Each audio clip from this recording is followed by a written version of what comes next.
This is Alicia Rouverol, and I'm with Wayne Davis and David Lawrence, and we're at the Corsound Waterfowl Museum in Harkers Island. It's August 3rd, 2000, and this is my tape number 8300. What's the letters I stuck on there? DL.1. Okay, great. And I'm gonna set this here for right now, and hopefully that'll be okay. And if you could say a little, introduce your voice on the tape, say who you are and your relationship to the museum. Well, I'm Wayne Davis from Harkers Island, and me with my friend David, the way we got started in this project, we both are carvers. We've carved for many years, and we've hunted, both of us, for most of all our lives, being interested in waterfowl. And we did a lot of traveling to shows together, decoy shows, more to look at the competition, and we got involved in some of the competition with the working style decoys ourselves. And we got a lot of chances to go out and see other people's work, and we really enjoyed it a lot. I mean, looking forward to the trips. We would just plan a trip, and we would get excited for 2 or 3 weeks before, getting ready to go. That was part of the fun, I guess, just going, being together. And we would go, and we got to meet a lot of people at these other shows. We were always the first one to the shows. We would be standing in line when they were open, and most of the time we were the last one to leave. And we met a lot of the people to the shows, like I say, every year. And they some of them even asked me and David to do some of the judging. And one time we got, this is off the track a little bit, but they asked us to judge a swan calling contest. And David knew more about that than I did, because I had never heard too many swan in a while. We hadn't hunted that many swan around here, but anyway, we worked through it with a lady called Arlene Snub. She was a goose and swan caller. She could do it with her voice. She didn't have to have a call, and she was one of the best known in North Carolina or in the world, I reckon. And she came to our decoy show once we got it started, and she would walk around and holler like a goose or something. But anyway, the swan calling contest, I sat on the side of her, and I told her to kind of, whatever she voted, I was going to try to stay close to her, couldn't go too wrong. But anyway, we enjoyed the shows a lot. We entered a competition. Most of the time, I would lose some. He won a lot more than I did. He was better than I was. But he's shaking his head. Yeah. But anyway, it was just so much fun going to the shows, and some of the shows were like 7 or 8 hours away, like Chincoteague, Virginia. I was going to ask, which were the most influential ones? I would think Chincoteague, Virginia was our favorite show. We knew some people there. Some people lived there from this area. We would stay with them. And there was a Pete Rose from the island. He was on some sprint boats or clam boats, scallop boats. And we stayed there with him, and that was really fun too, because he was a character in himself. He's passed away now, and he was a carver. And but we enjoyed staying there with him, just visiting. But anyway, that was one of our best shows. But anyway, on the way back, we would travel like 7 hours, and we would do nothing but talk about what we wanted to do. Maybe someday we could have a show, or how we could not have to wait once a year to go to these shows, that we could have something more ourselves. And we would just talk and plan, and then we would get home. Most of the time, we didn't follow up on it. That would be the end of it until the next show. Then we talk again, and after 4 or 5 years, we decided to form a carvers guild. They had one in Chincoteague, and some of our friends had told us how good it was. They would get together once a month and maybe go there and sit there and whittle a decoy head or something, and just maybe eat a little bit of something, drink some coffee or drink. So anyway, so finally we got the local carvers here on the island. We said we'll check with them and see if they were interested in it, and we did, and they were interested. So we all got together, and from that first meeting that we had was really the beginning of everything else that's happened. The guild, the festival, the museum, everything sprung out from that meeting. I've heard so much about that meeting. It's Yeah, like there's all these stories around it. Yeah.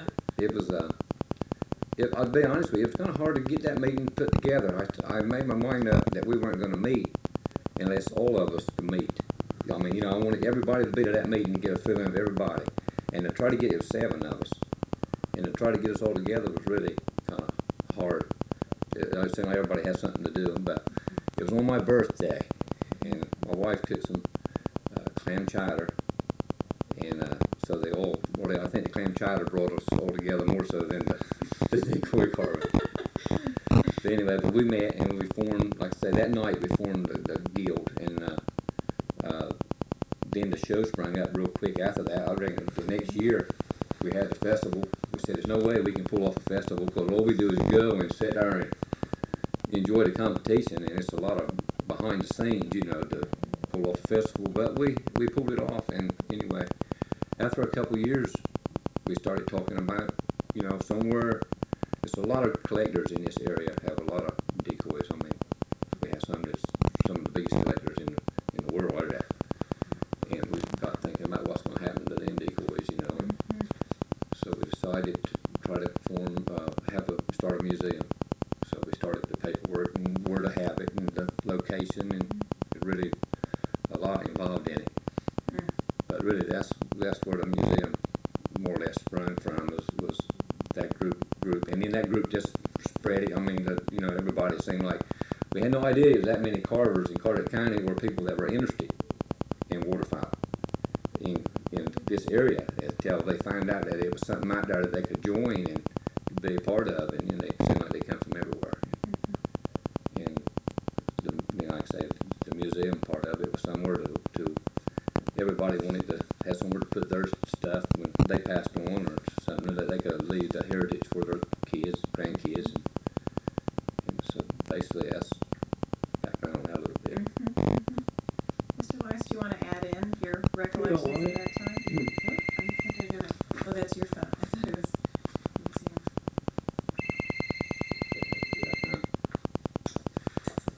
Okay, I'll go ahead and pause this. All right. Mr. Lawrence, do you want to add your recollections from that time? My name's David Lawrence, and as Wayne said, we've been close buddies for a long time, and we're real proud of the fact that we did have a big hand in getting all this started. I don't mean to be patting ourselves on the back, but it probably wouldn't have happened if we hadn't pursued it.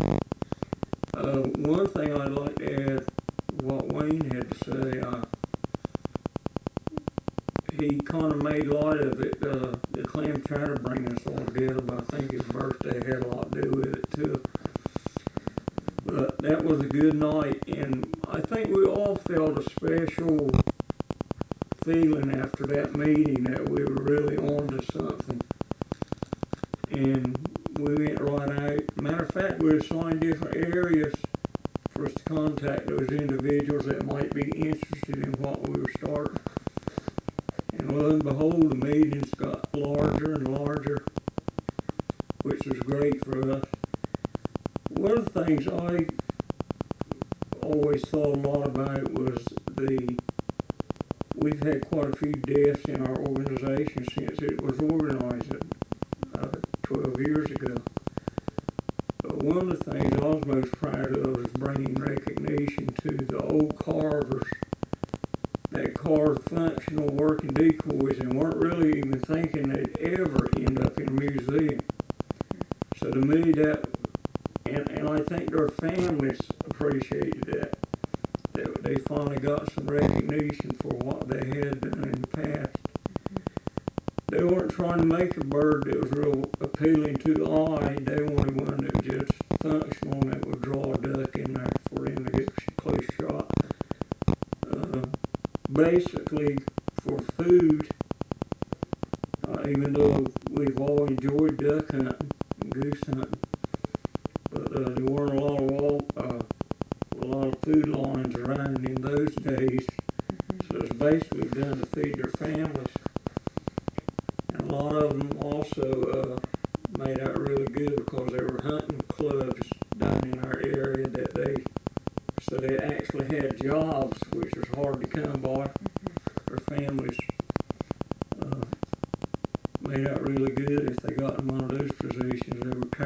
anchors or the guides for the duck hunters that basically came back from New York and New Jersey and areas up north. And fortunately, they had to furnish decoys a lot of times for these people, so that's what a lot of them made a living. I can also remember, like Wayne talked about, we both were hunters. My dad worked civil service and he didn't have much time for hunting. But I remember seeing my uncles and my granddaddy going out in their fishing boat, and they'd always take the guns with them. When they come ashore, they'd see them bringing all these ducks back.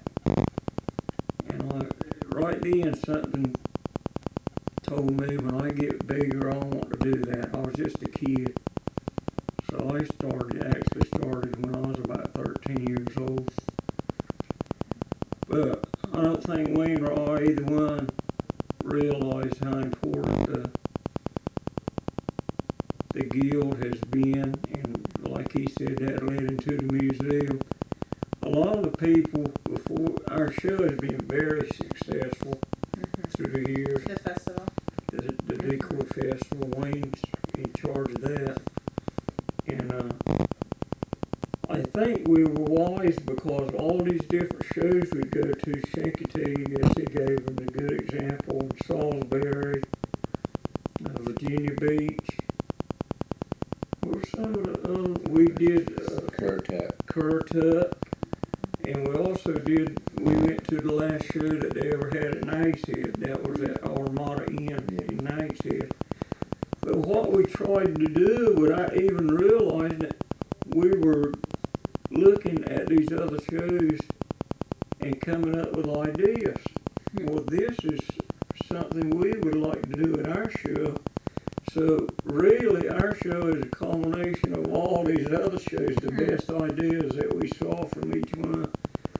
I thought it was real neat. You came up with an idea. He's passed away now, but what's his name, Wayne? Hunter Julian. What are you talking about? Local? Mr. Julian. We used to furnish Julian Hamilton.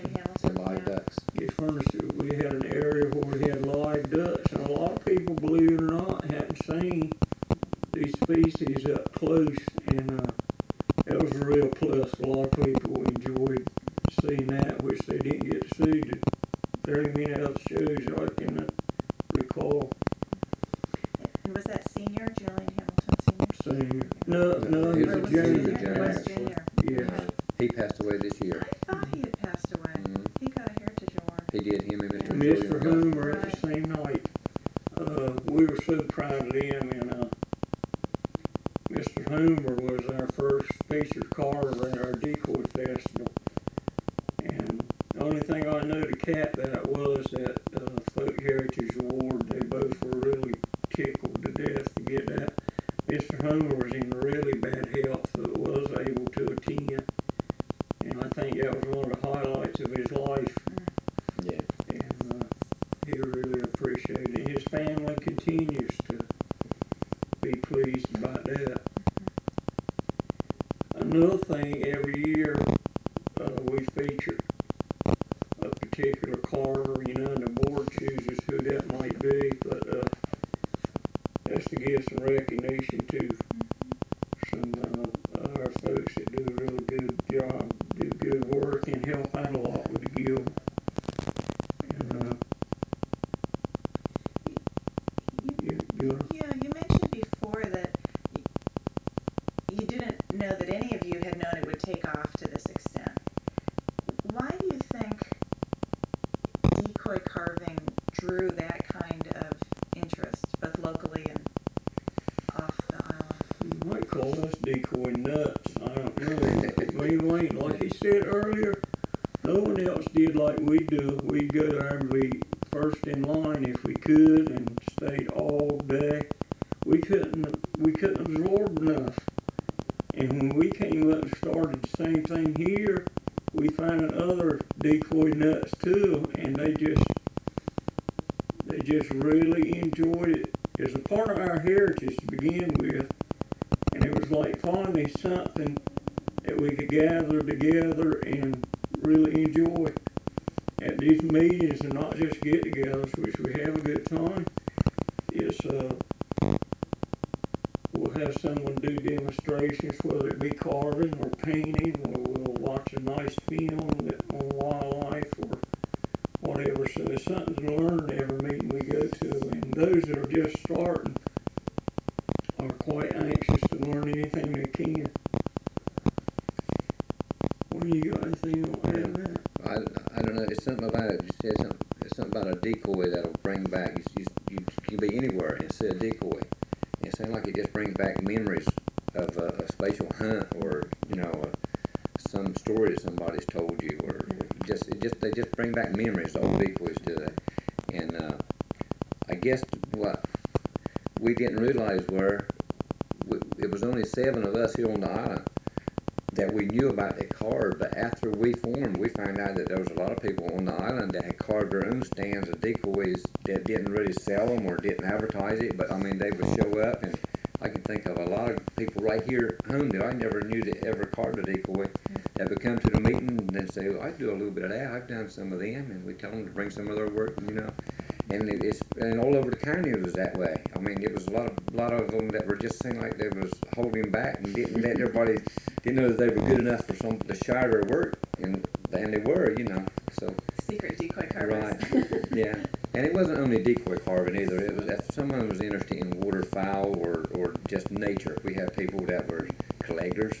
We had people that didn't carve or wasn't collectors that just come because they loved waterfowl or loved the outdoors.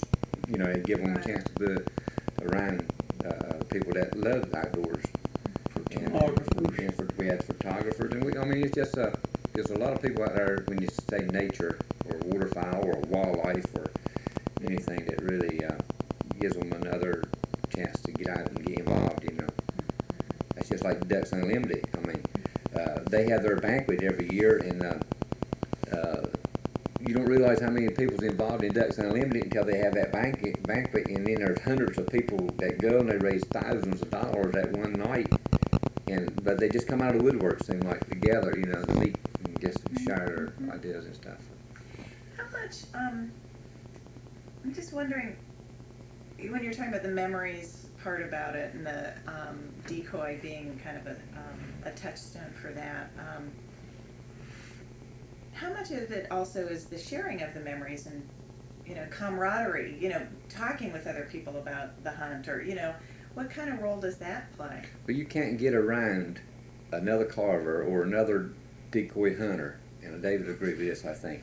If you start talking ducks, or if you happen to be standing there talking about anything and you see some ducks go by, or somebody said, what kind of gun is that? Start talking about that gun, that you don't, before it's over with, before the conversation's over with, that you've got to share some hunting trip that you was on, or that certain day that your gun hung up, or it was so cold that you had to break ice, or it just brings back memories of all. I mean, you try to outdo one another with your stories, it seems like, you know.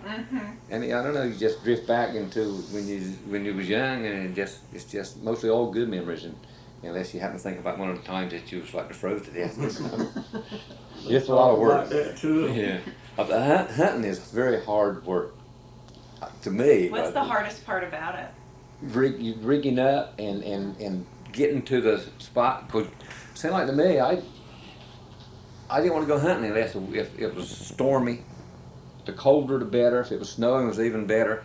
And to drag all those decoys, 100 decoys, up to the marsh, toting the gun with waist boots in the mud, and to set all those out, and then to get there and just sit there and wait. You know, that's a lot of work to sit there and wait and hope that a duck would come, and if they did, it was great. If they didn't, it was still a good hunt. I mean, it was just I've done it now, but come on now. You know, if you see some fly by, it was all right. You didn't have to kill anything. Right. So, you know, if anybody says that the only way they've had a great hunt, they had to kill something, they something wrong with them or something, because just being there and being part of it was as much as the killing part. Did you get a chance in the interview with Bill to talk about that whole process of rigging up? Because that would be important to get down on tape, I think. Because I bet people do it a little differently, you know. Everybody's got their own everybody's style. styles and stuff, yeah. I believe Bill talked more about alone hunting. Yeah. which is entirely different Yeah. thing. You don't do much rigging for lone hunting. Don't use any decoys for loans. Lone hunting is Well, illegal. somebody you should know that. interview both of you about, you know. Yeah, yeah. Lone That hunting, would the biggest be- part of lone hunting is hiding. Right. You know, the better you can hide, the better Not off you are. hiding from the loan. No, hiding learn from a game warden. warden. Or a fast runner. Yeah. But anyway, yeah. Uh-huh. Yeah, that part, it's just, I don't know. Yeah. Anything you'd like to add to that, Mr. Lawrence? About You're talking about the stories. One person comes in my mind that Wayne and I got to know real good up in Shankaty, Cigar Daisy. Cigar is a nickname. His name is Delbert Daisy. But we enjoy going to his shop. What we wanted was for Cigar. Of course, we love to talk with him too, but we wanted him to work. Don't stop because we're here. We wanted to see him. And early on, he'd do that. But then it got where if he sees us come now, he just quits everything.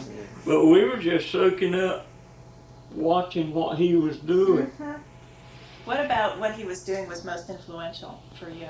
He used a hatchet. He did a bandsaw cut to get the form of the duck, and then all the rest of it, he used a hatchet and a knife. It was quite a. It was real good. He do a ruddy duck as long as we've been talking here almost. Yeah. Didn't he say that he did around 18,000 just ruddy ducks? Yeah. That's a lot of one species of ducks. But he might be sitting there carving, and all of a sudden he'd say, "Black duck saved my life."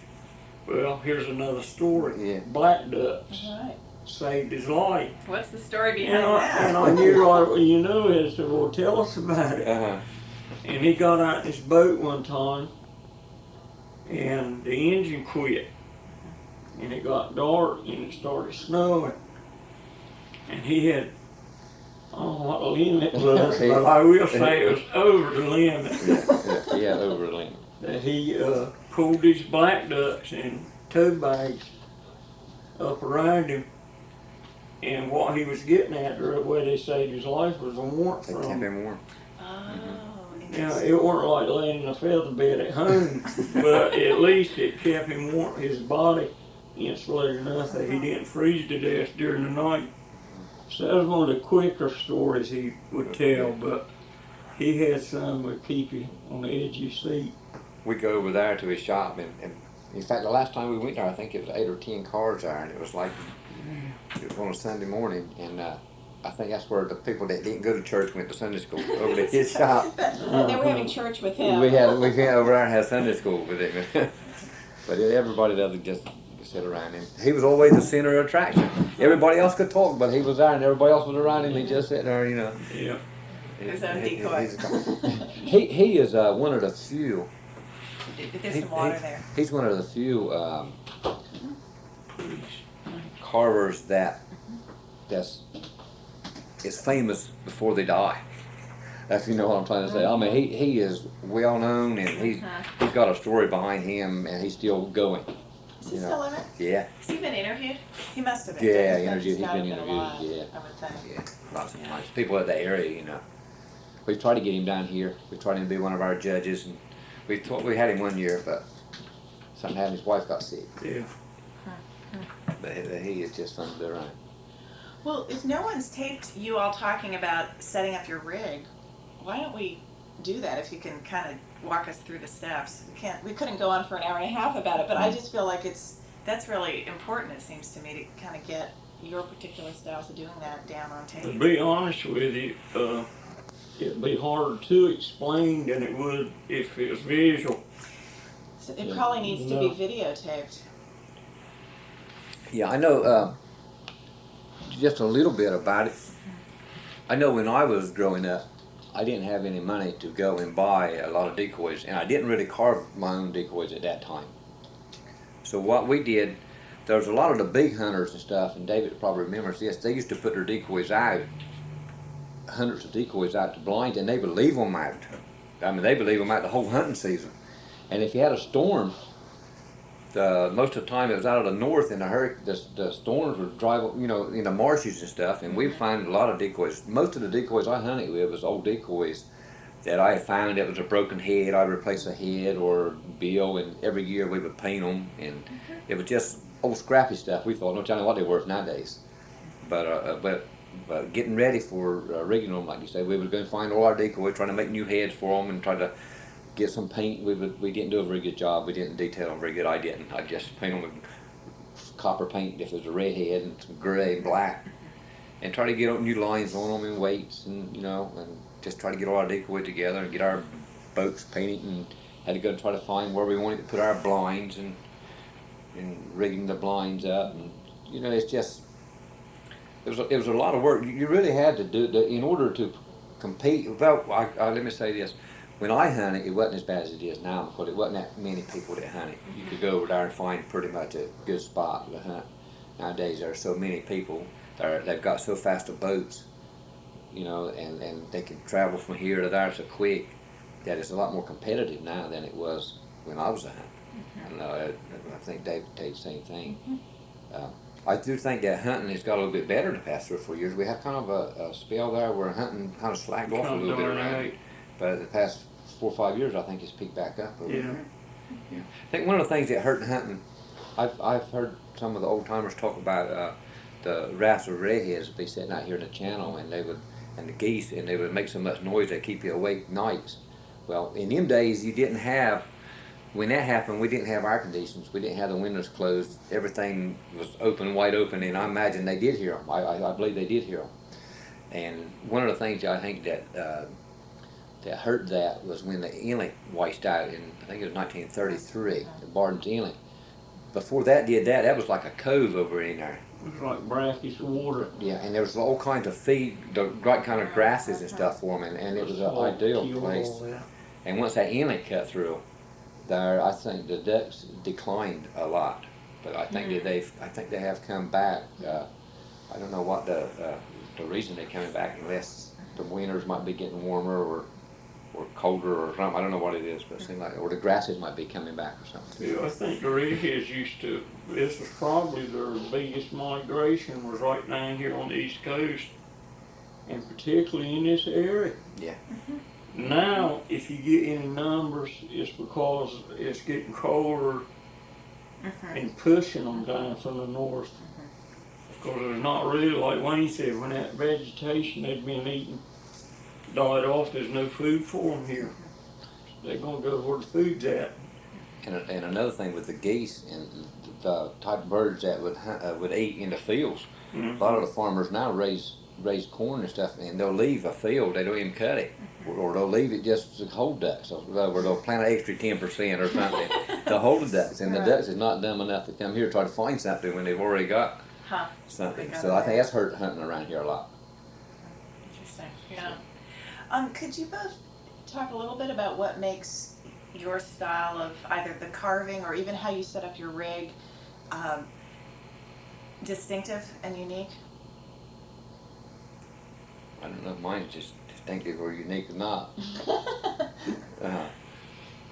Or characterizes. One thing I'd like to say,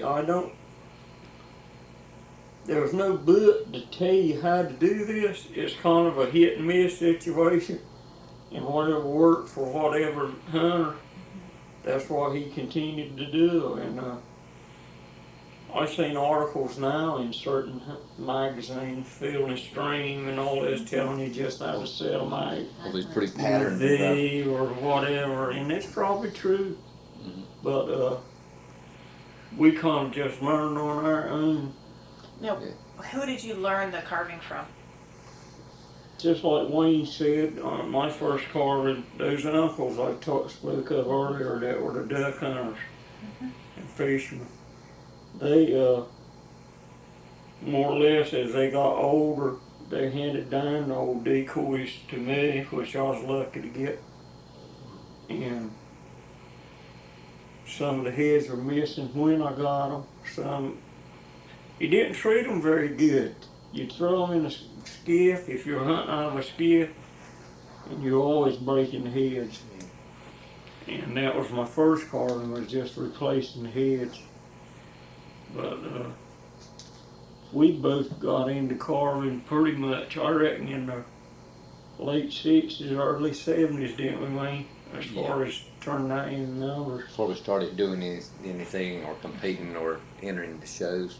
I know the first carvings that I ever did, I'd made some canvas ones in 1957. I was 15. And my father ran the fish house and I worked in that. And I used to have to go to Atlantic to take the fish down there that the people would catch, fishermen. And there was always canvas geese seemed like laying around the fish houses down there. And I remember one day I took an old piece of cardboard and traced one out and come home and I made 3 of them.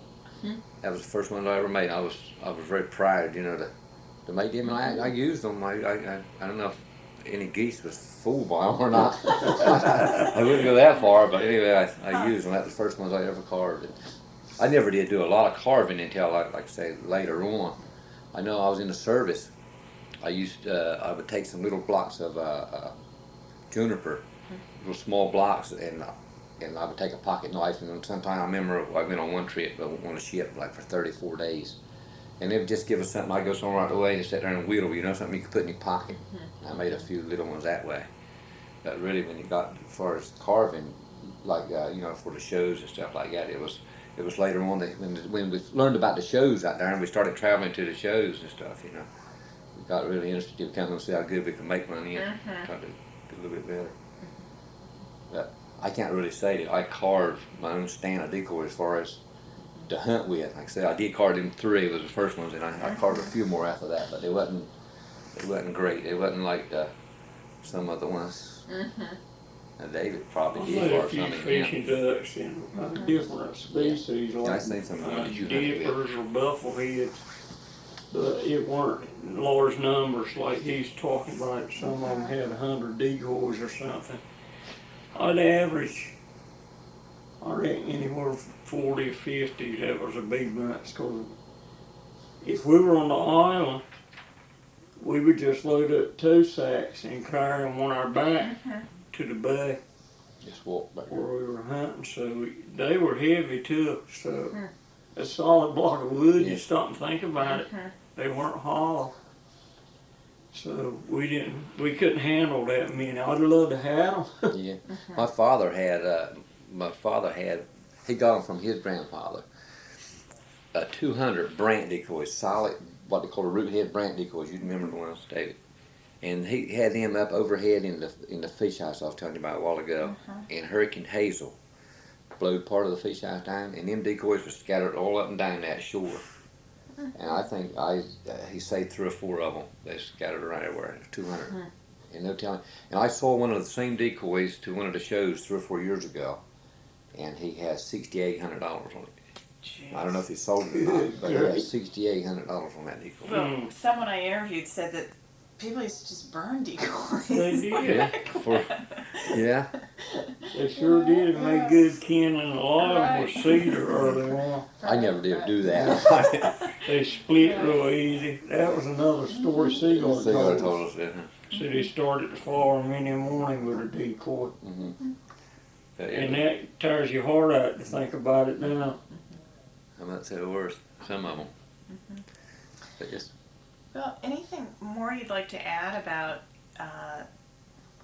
your particular, sort of the importance of decoy carving to you or in your life before we move into talking more about the museum?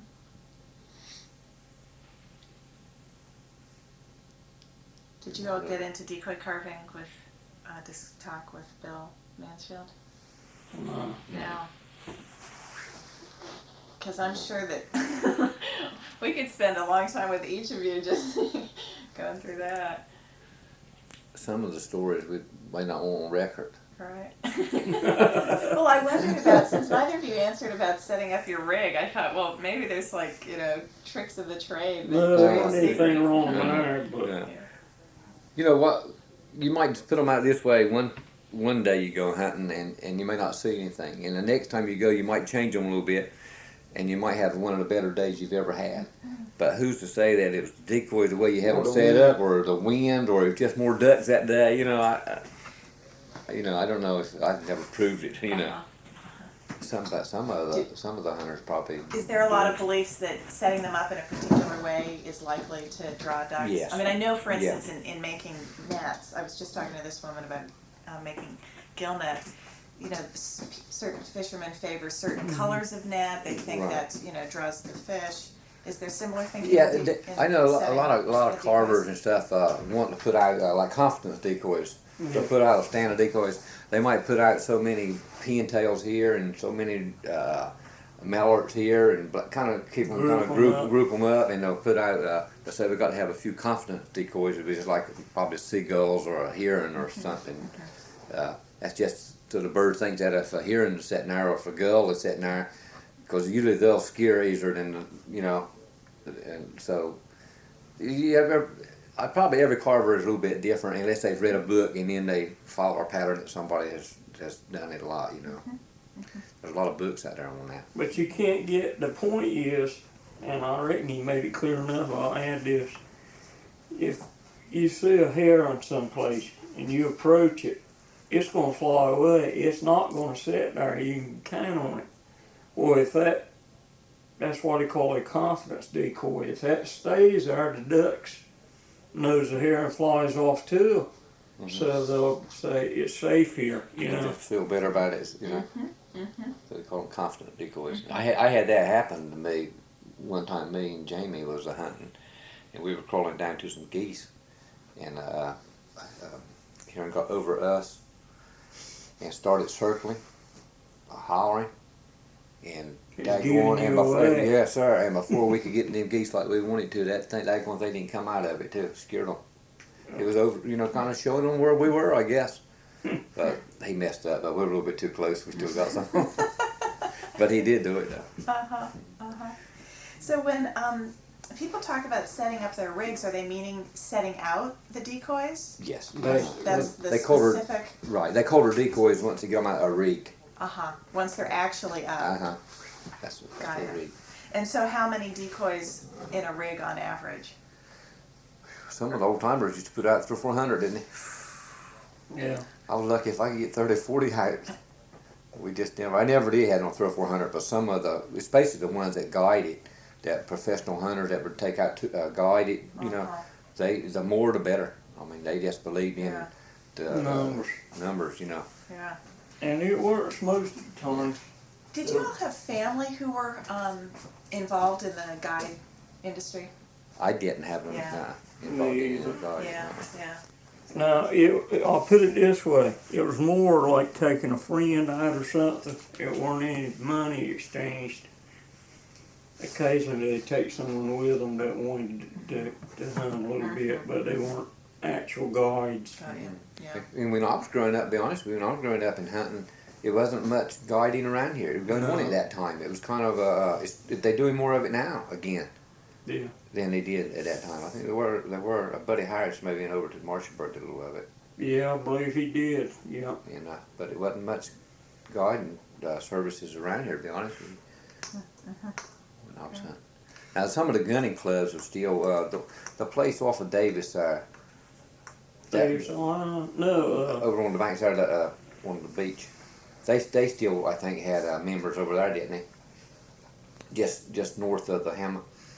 Yeah, what is the name of that way?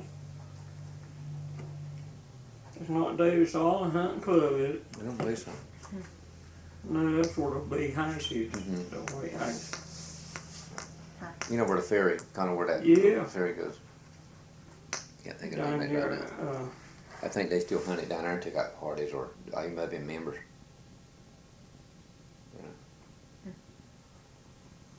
But it was a good time. It was a good time in my life, part of my life. Like I say, the memory part of it is, you can't take it away from us. A lot of the ducks is gone, but that's some of my best times in my life. Did you all hunt together as a team a lot? Yeah. We did a little, but They weren't much. not a lot. So Wayne's a little bit older than I am. Thank you. Not to get no. He said a little bit, didn't he? I didn't mean it that way. I said Well, a I little think he bit. said it good. But that's about the way it works. You're in school with different people or whatever, and your age group's closer, that's who you hunt with. You tried to go with some of the older ones. Thought maybe you learned them. Learn something, yeah. yeah. Yeah. I did a little bit of hunting with some of the older ones. Jamie Lewis, and he didn't let the hunt either. No, he didn't let it go either. Because Corey and Jason were talking about hunting together, and the stories they tell while they're hunting, and what they talk about it. It's You good. get started on stories. I mean, one tries to outdo the other. You remember that day, or I'll give you, for instance, in Corey's case, one of the most exciting days for me that I weren't with him, is I used to tell him, Corey kind of came up in that period where there weren't that many redheads around here.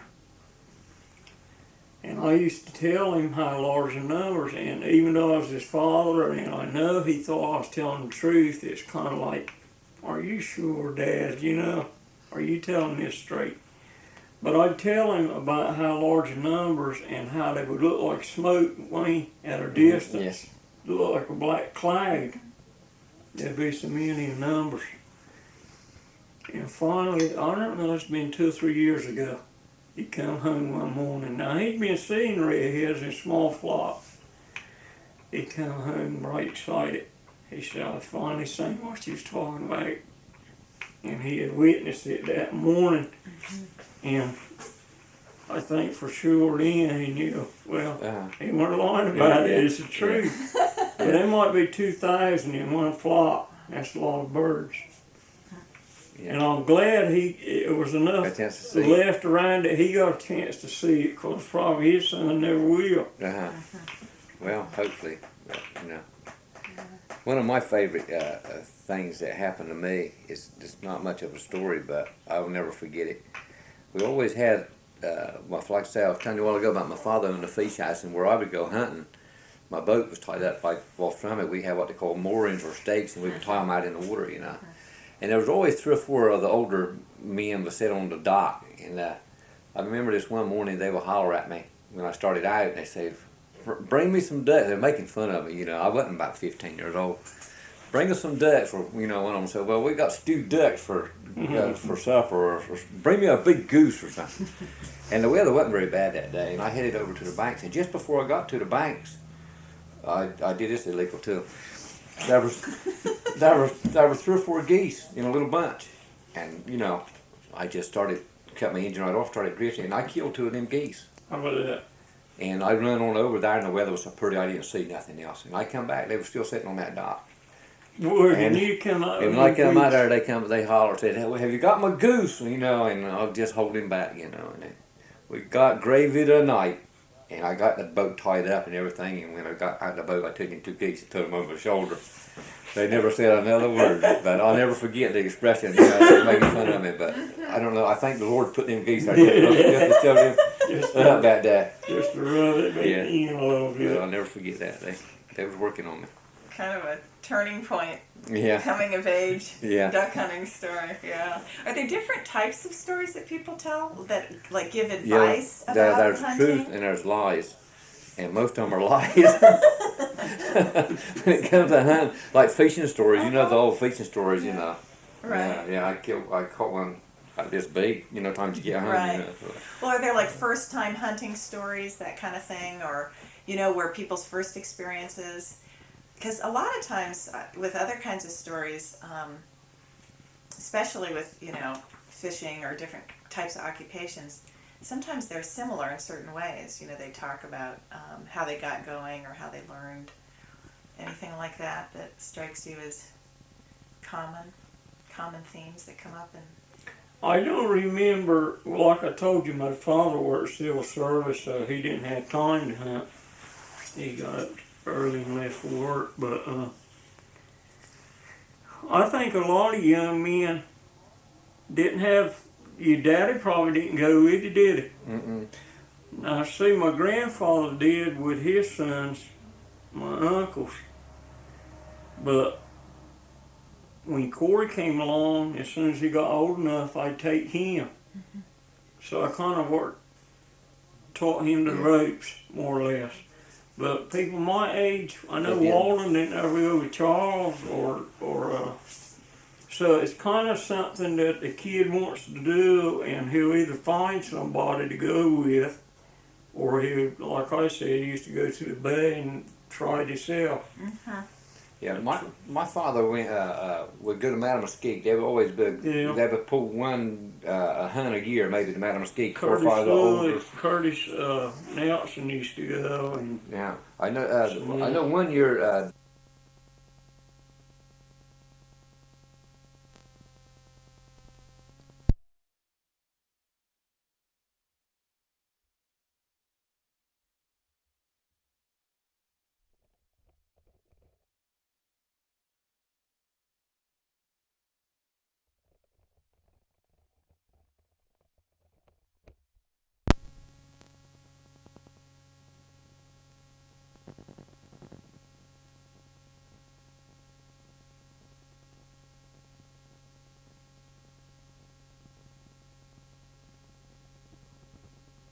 My father never did do that kind of hunt. I guess he was so busy and always, we would go out on our own.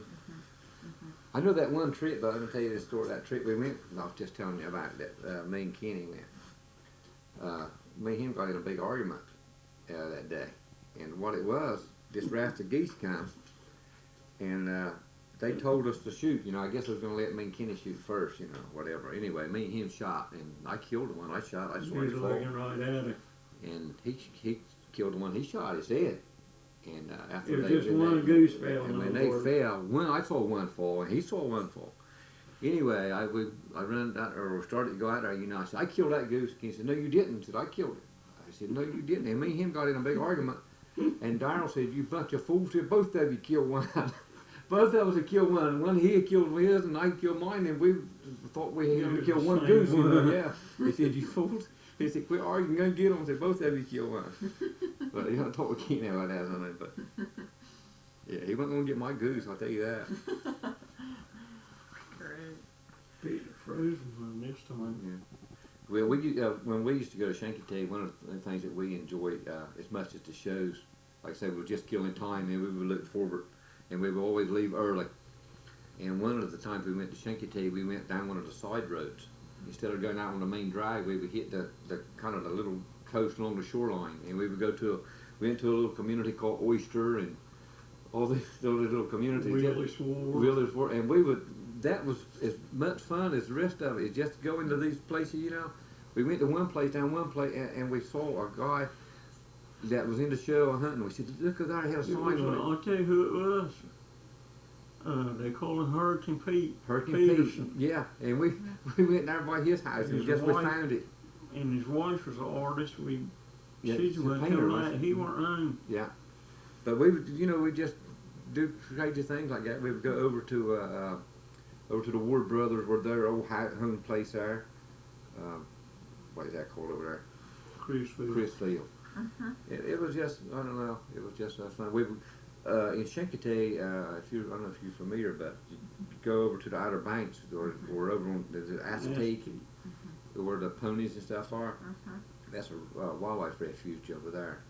And we spent a lot of time over there just looking at the ducks and the geese and stuff. Yeah, but I mean, I don't know, I'm just trying to get him to get well enough. We got to go again, but I'm ready. I know he is. Great. Do you think y'all could talk a little about the importance of hunting and decoy carving to the history and traditions of Core Sound generally?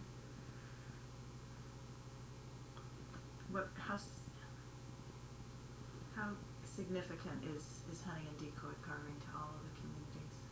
I mean, beyond Harker's Island.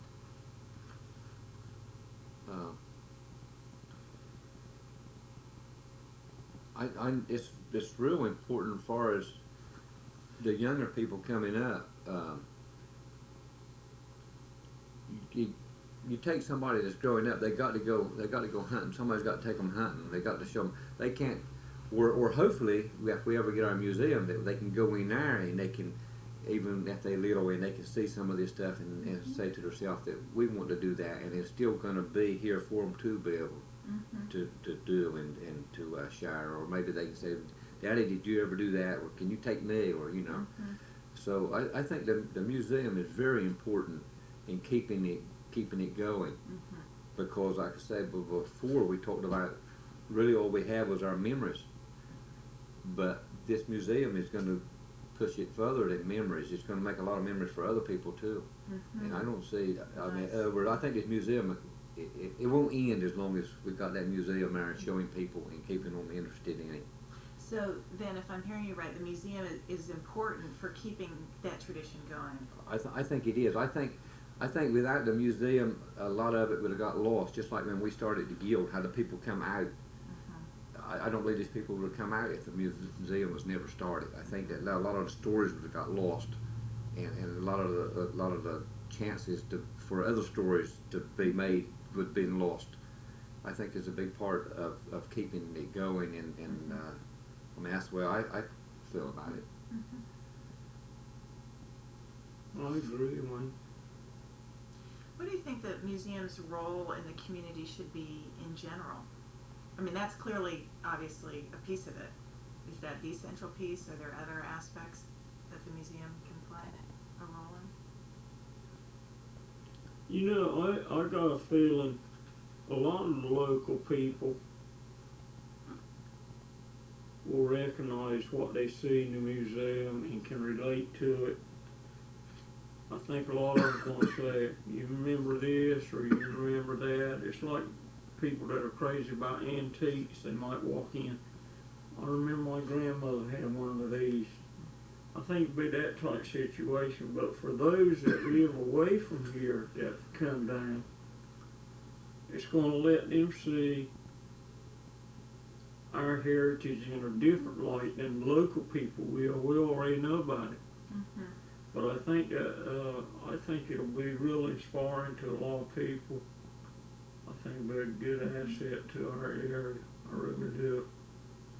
How important is it that the museum exhibits should speak to people from away, and how important is it that they should have significance for people locally? I mean, it's kind of a related point that you just made, but I guess as they think about the exhibits. Speaking to the people away, I think is going to kind of show them how it was, and speaking to the local people is showing that they can be part of it. And for instance, I know one guy, since we've had our show, he come to me, and he was cleaning that up over in his attic, and he found an old light that he used for battery hunting that his father had. And by us having a festival, he come and showed it to me. He said, "Is this worth anything? Is this?" I said, "I think it is. I mean, because there's not many of them left in Carter County, you know." And he said, "But when the museum starts," he said, I'd love to donate that." Well, the museum is going to save a lot of this stuff that probably would have got thrown away when they clean out the attic. Trash or You know, something. people asking questions, and the people that are coming here, I think, is going to see all these different things, read these stories, and they're going to say, "I'd love to have been part of that," or maybe someday, or I got to bring my kids back or something and show them how it used to be. So a lot of people are writing books and stuff now too, is saving a lot of the history. You can't save too much history. I mean, you know, there's always something else out there too. You think directly, you think that maybe you've got it all collected up, but it's always somebody's coming up with something to add to it. If they know that they can add to it, you got to let the word get out to them. You know, if you've got something, let us have it. Let's share it and make them part of it. They got to be part of it. It gives them a sense of pride too. So it sounds like kind of keeping the tradition alive is one of the pieces we've talked about. Being a place where artifacts can land and be preserved. Other aspects that the museum could be doing that would help the community or the traditions. We've talked a lot about storytelling. Yeah. Some people have said it could be a little bit of a community center in some ways. I'm wondering, is there a place where storytelling could happen there, or? Oh, sure. Yeah. There's so many things that it could. It's open for not only hunting. There's a lot of heritage and stuff around here, and I just got a feeling that our museum is going to have a lot to do with a lot of the other things that happened in our area. Like we had a lot of people in this area that was in the Coast Guard, and some of the stories that they've told. I mean, we've had one of these big rescues and stuff around here, and It all goes hand in and hand. it's all. I mean, it's not only decoys. It's all like you say. It's hand in hand. One family may been hunters. Another family may have been more into the whaling aspect of wildlife. And it's just. Some other ones may have been, their families may have been boat builders. They may not got a chance to go hunting as much, or it's just all, it's all together, it's all one. I was really. thinking earlier, like Mason Decoy Factory is probably the most well-known factory type decoy. But the last of those were made in 1927. There were others after them. We couldn't afford them. Mm-hmm. We were forced into more or less into making our own if we wanted anything to hunt with. But the boat building was practically the same thing. There's several boat yards people worked at and kind of learned the trade, but they couldn't afford to go out and buy a boat somebody built, so they built their own. Built around. I'm not saying we're isolated like Smith Island or Tangier or someplace. Of course, our bridge came in what, 41? Right. Somewhere around that. Yeah. But a lot of it is necessity. If you're ever going to have it, you got to make your own net, or you got to do this or do that. And Your own medicines and Yeah. everything. Necessity is the mother of invention, or whatever. they that's say. right. Yeah. Yeah.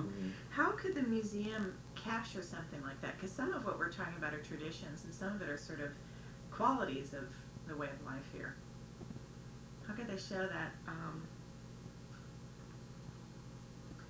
Well, we know enough about, for instance, the early boat builders like Devon Guthrie and all that, that it could show that there's a hardy breed of people that just were,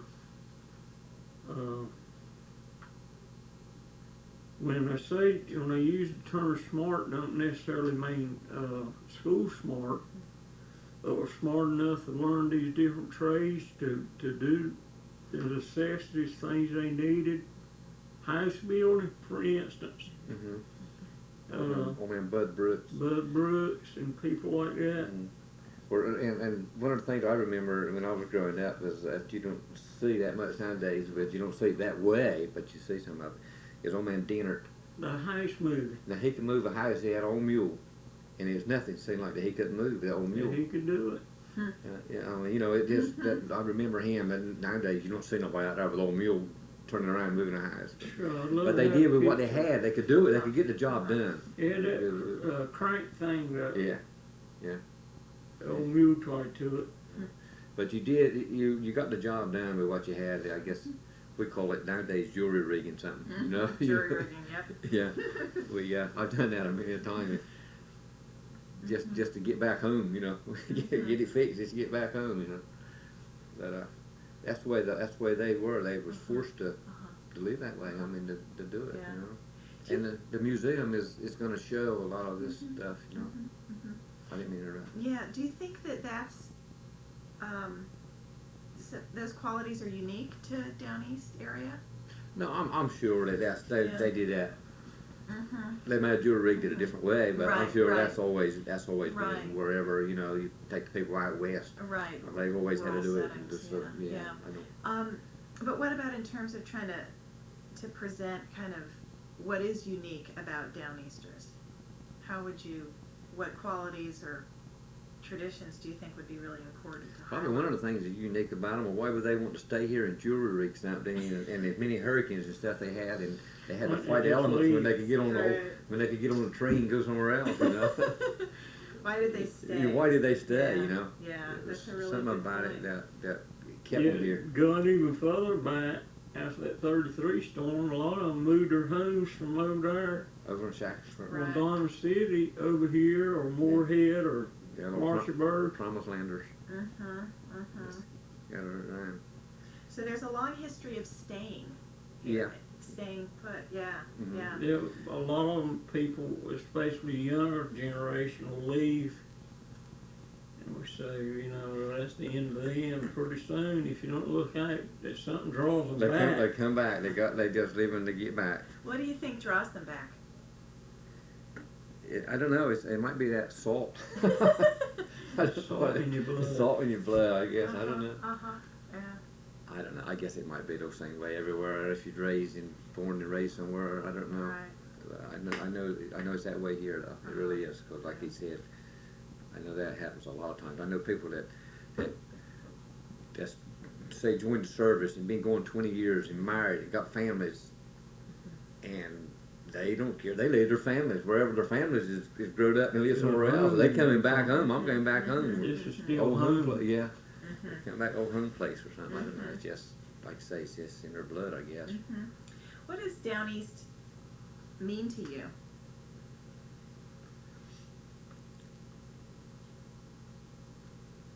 Down east. You know that where down east used to be, what they used to call down east. Now they call everything east of Raleigh down east. What would you call Down East? Well, when I was growing up, everything North east of River North River Bridge. Bridge was down east.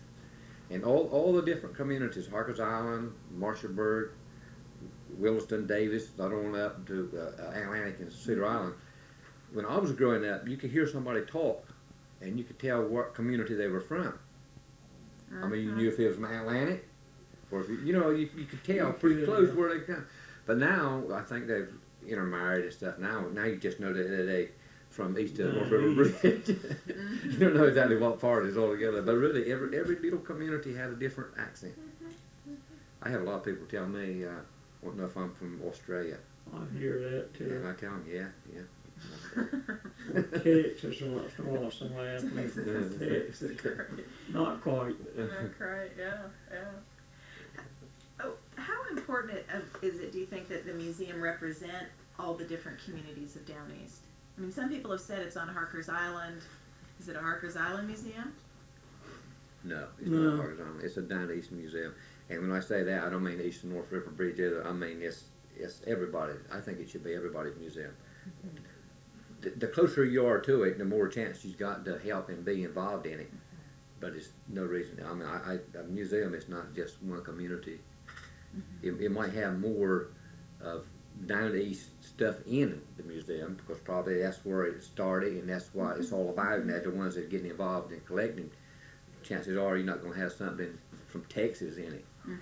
But that don't mean that somebody from Texas can't be part of it if they move here and help with it and share in it and enjoy it, and say, well, I wish I had been a down eastern instead of from Texas. Great, yeah. What kinds of exhibits do you think the museum should feature?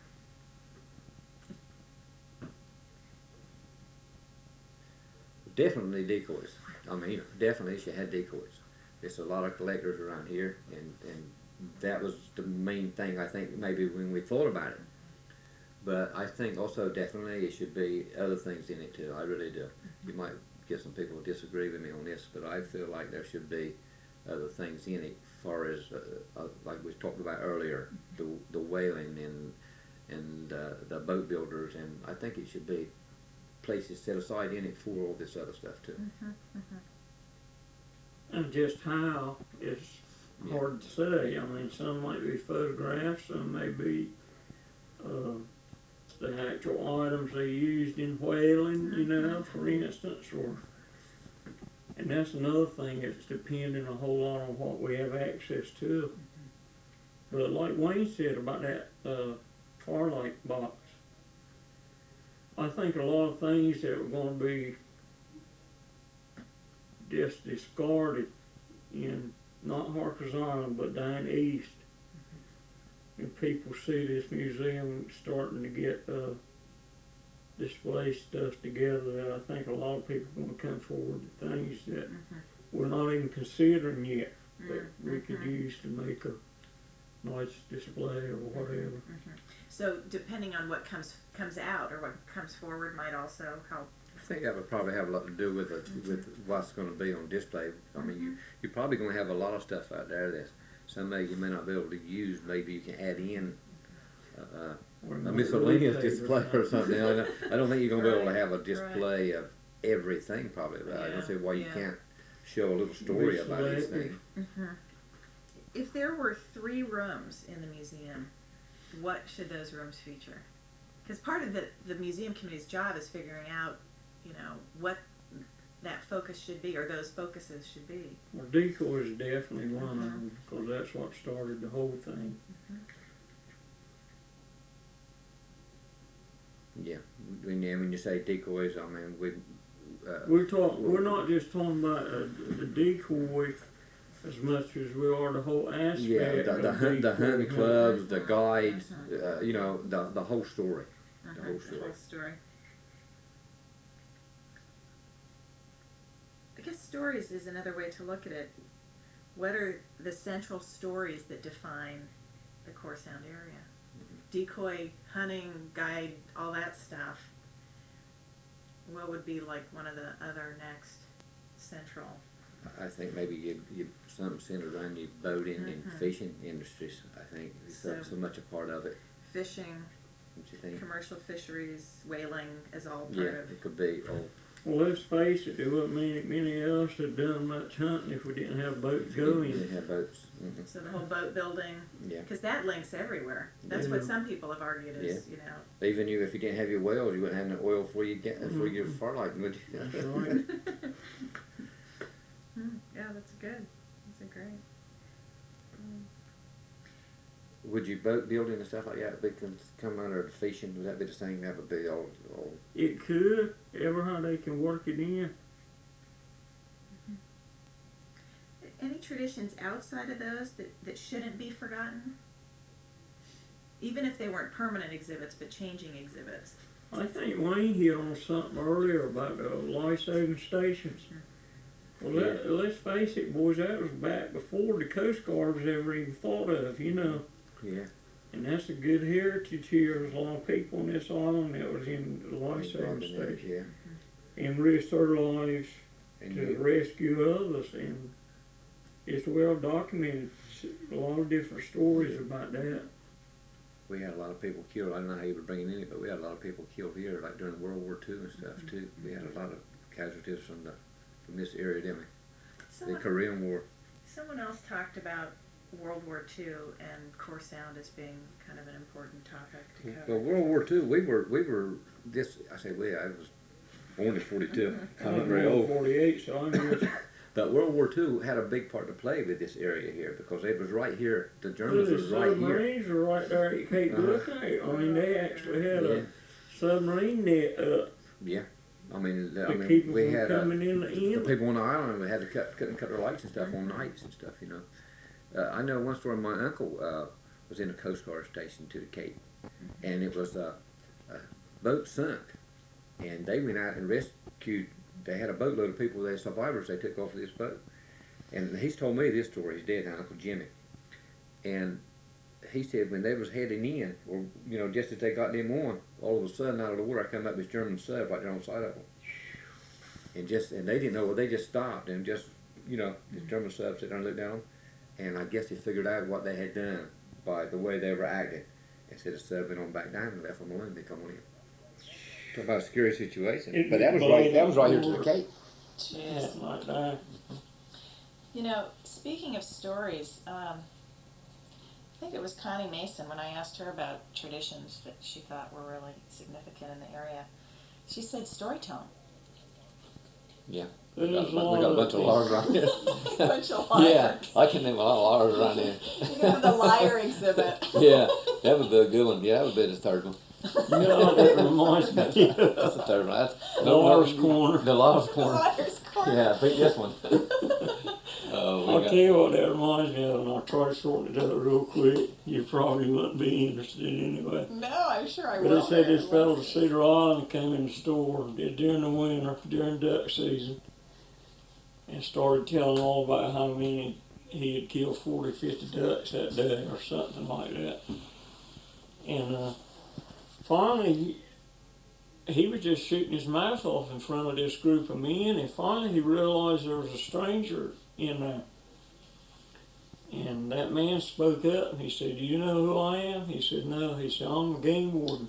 He said, "Do you know who I am?" He said, "No." He said, "I'm the biggest law on the Cedar Island." That could be the masthead story. Yeah, we've had some lawyers over here, and I guess you would call them that. You take people like Charlie Claw. It's funny, man. He's passed away now, but he was a one-liner where he could come up with something. He was as good as yes, Rex I mean, Elton. I was telling this morning. I worked with a power company, and this lady that worked in our with me come into the office. She's real sick now, right. And one day I remember we were sitting there. This ain't got nothing to do with that. But I'll tell you real quick. We were sitting there, and he came out on the other side of the counter, and he was leaned up on the counter. It's Charlie Claw, and he said, "My leg is a killing on me." And then Ray told him, she said, "Charlie," said, "honey, that ain't nothing but old age." He thought it didn't take him long. He said, "No, it can't be old age. His my other leg's the same age, and it don't hurt a bit." But that's kind of stuff he would come up with. I mean, he would come up with something, every time. Correct. I ran a community store, and he'd come in there one day, and I put items in his sack, and I told him what it was plus tax. He started looking back in the bag. He said, "I didn't tell you I wanted any tax." He's just what he is. Yeah, but anyway, but storytelling would be good. Yeah, correct. And we got some around here that tries to do some storytelling too. You probably met some of them, Rodney Kent, and I did. and crossed over here, Sonny Sonny Williamson. He's a character too. There's some good ones around here. Other traditions they should be thinking about? And I don't know if some of the we've had some. I don't know if they would be famous of, but we've had some ships and stuff that sunk around here that the locals know, like the Booze Yacht and the Chrissy Wright and some of them old ships. I don't know. I understand there's somebody has a chair out there that was off on the Chrissy Wright. Really? I think it's David Clare. My goodness. I think Mabel and Fred had it. I think they got it. That was a ship that come in there and sunk a real cold time. That's when the people lived on the banks. And they could hear them out there at night. They run to shore, but they couldn't get ashore. It was so bad and rough. And they heard them out there, and the local people built fires on the shore and heard them out there nights of hollering. They all froze to death, said one. I think the cook's the only one that survived. He didn't live that long, about a year, I think. Wow. That's right. They wrapped herself up in the mast on the sail. In the sails. But it's, and you know what made it even worse? It was so cold that the rescuers had to build those fires to keep warm. But here these people were freezing, looking at the fires right couldn't get on the there. beach. Yeah. That made it even worse. Oh gosh. So some way to capture the shipwrecks, the experience of the shipwrecks. I think that's a big part of our area. The graveyards of that hang. We're right in the middle of it. Right. I mean, we know these to be true. This isn't any made up stories. I'll tell you, if you had some of the stuff, and somebody might have it, of some of the records, the things that Les and Sally used to tell. They used to have a store over on the Cape, and we would go down there nights, and they would tell us old stories and stuff, things that I had never heard lived here all my life. And I know one story they told the Germans during the war tried to blow up. I think it was the Germans. It was somebody during one of the wars anyway tried to blow up the lighthouse. And that was a Civil War. It was a Civil War. And what was funny about, or not funny, but it was a Confederates that tried to blow it up. Tried to blow up their own lighthouse, and it said it still had a crack from the top to the bottom of it. I didn't know That's that. what he told us. Said it had a crack. So all the stories around that, shipwrecks, life-saving, all of that. Another thing too, would be a little part of some of this would be the pony penny stuff. Nice, yeah. I mean, that was one of the things when I was growing up. I looked forward to it was twice a year. I think 4th of July, maybe Labor Day. They would have a pony penny, and they would brand all the colts and everything. And you probably heard some I of the remember stories. way back, they used to do it core banks Yes, sir. too. Part of the fence is still there. Is it? I know. I'm going to show you part of the fence.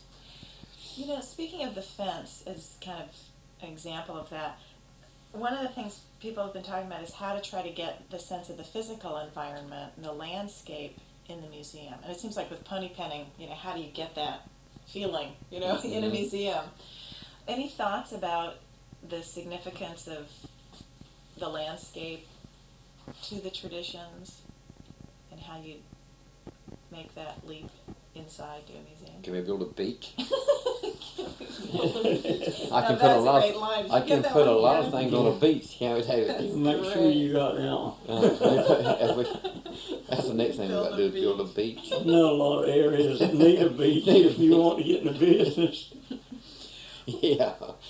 It's funny you should say that, because one of the things I've been thinking as I talk to people is, what is the story of Down East?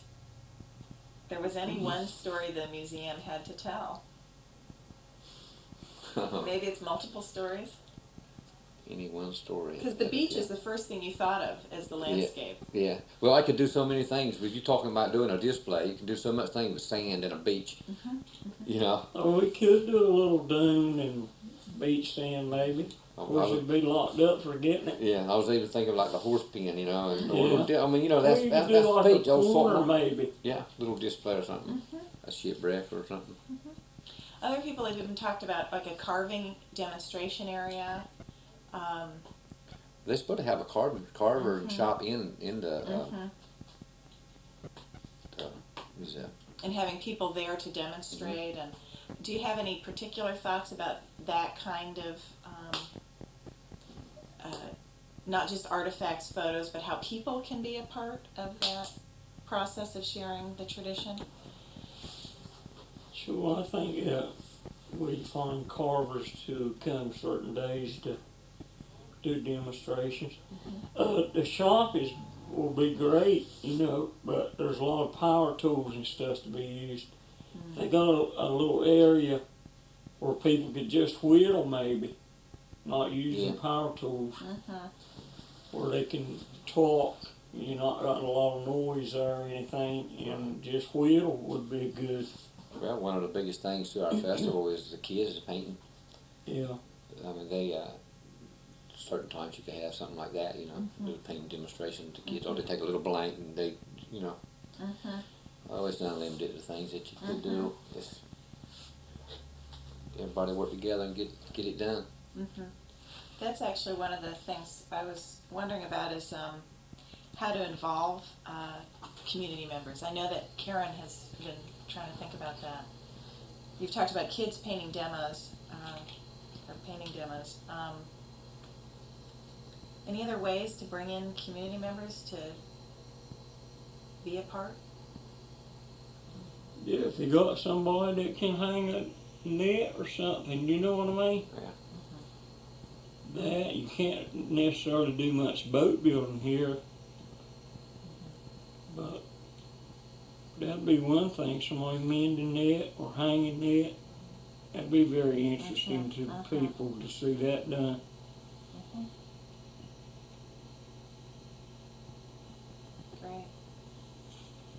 Great. It might, one of the things, it might be like she was asking us earlier about rigging some of the decoys. There might be people out there that really knows a lot more about that than we do. That's studied up on certain ways, and they could show the different patterns of the way things, decoys was rigged or something. They might just show the public certain, show them how to rig decoys, or I mean, not only making it, but I mean, there's a lot of things out there that you could do. We didn't do them right here, behind them. Some of them from up around Lake Michigan and places.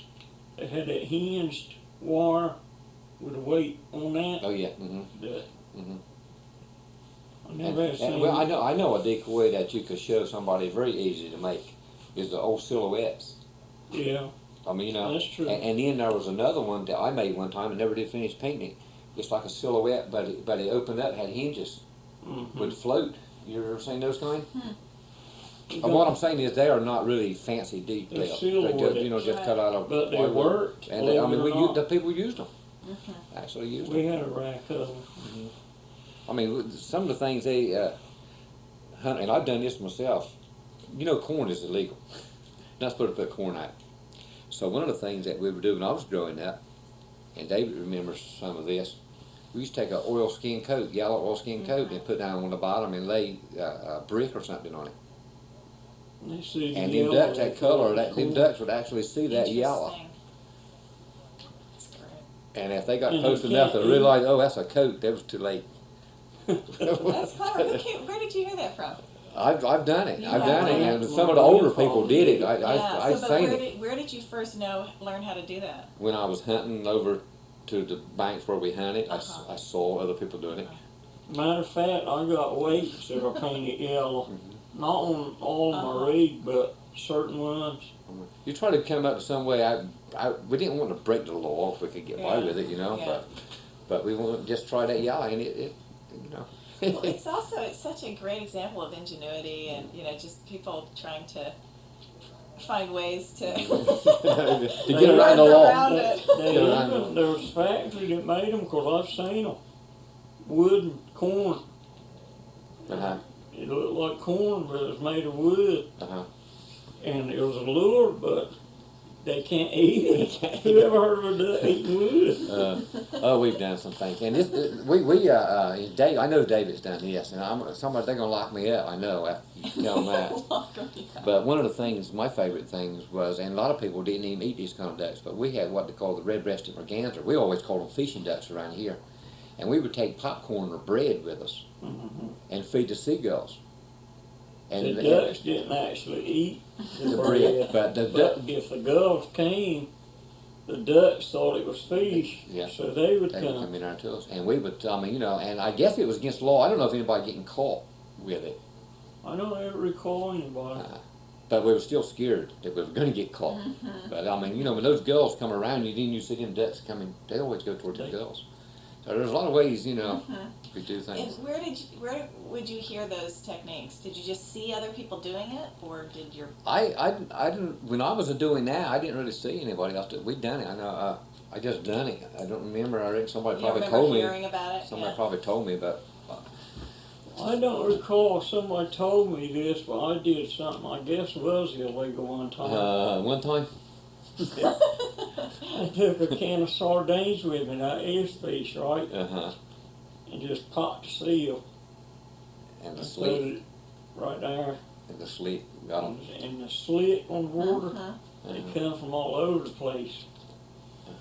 And the game warden, if he'd come along, I reckon I'd have got a ticket, No, but no. they couldn't get to the fish. You But said, no, all you had to do was start crying when he comes and said, "Dad, going along with sardines over." drop my help me Dad, find my sardines. sardines, will You you? find a slick. Oh dear.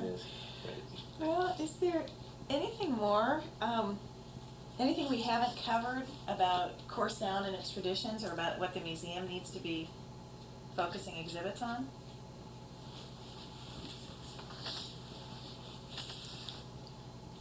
I don't know, there's other places that do it, but I think it's kind of unique to our area.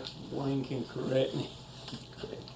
But you don't find it quite as often today, but how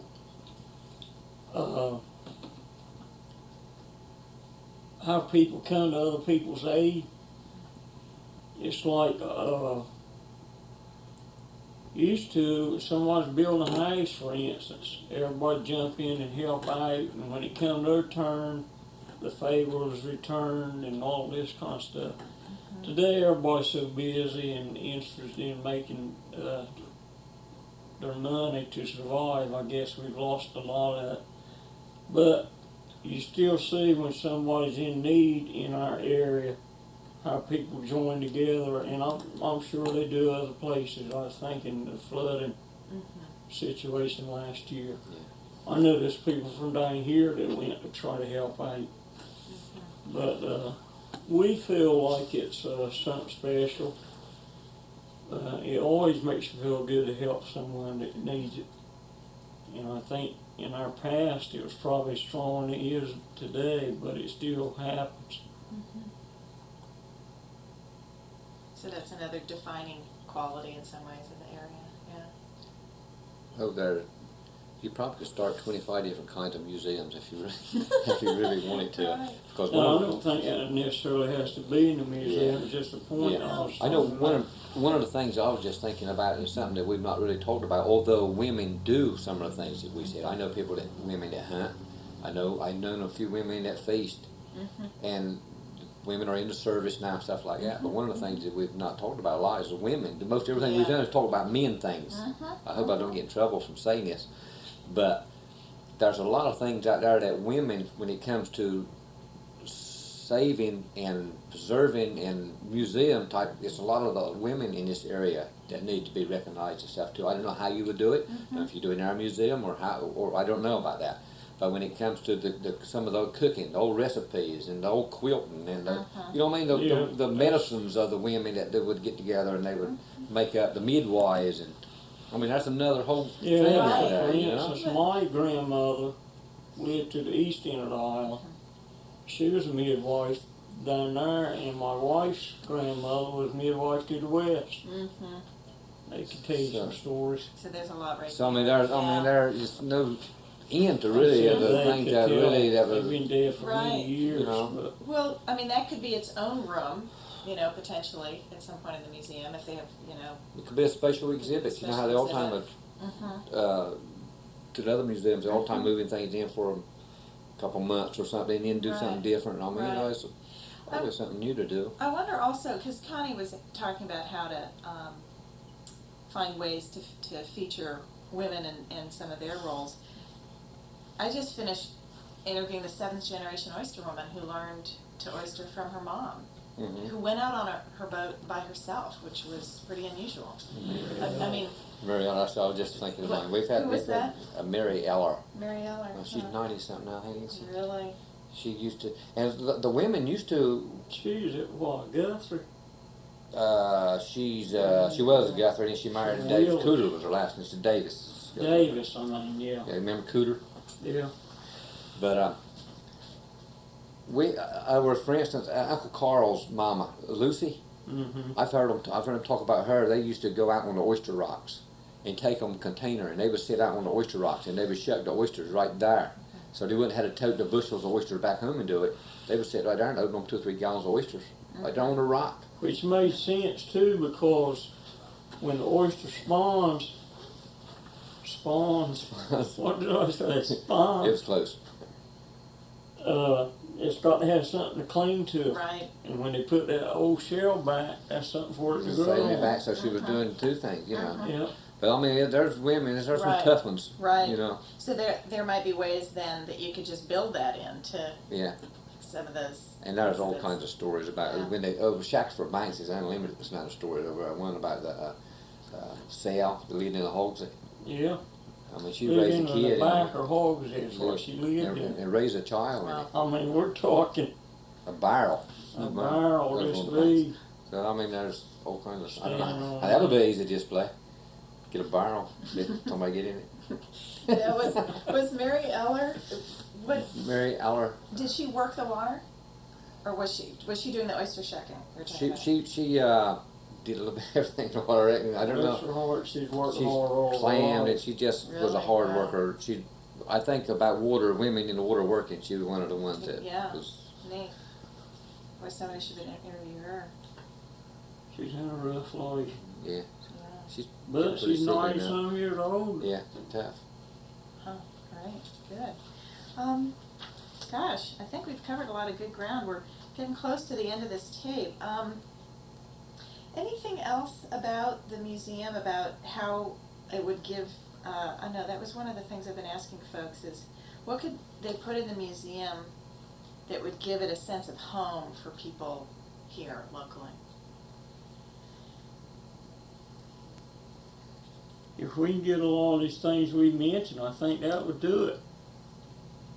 Some of these things that they can all relate to, and it could in a way be like a community center, more or less, a place for people to gather and fellowship and Work- enjoy working Yeah. on some of these displays and Work just together, helping out. try to get everybody involved and just listen to what everybody's got to say because there's something important in it, you know. Some of the simplest things out there that you might not hear the first time might be the most important.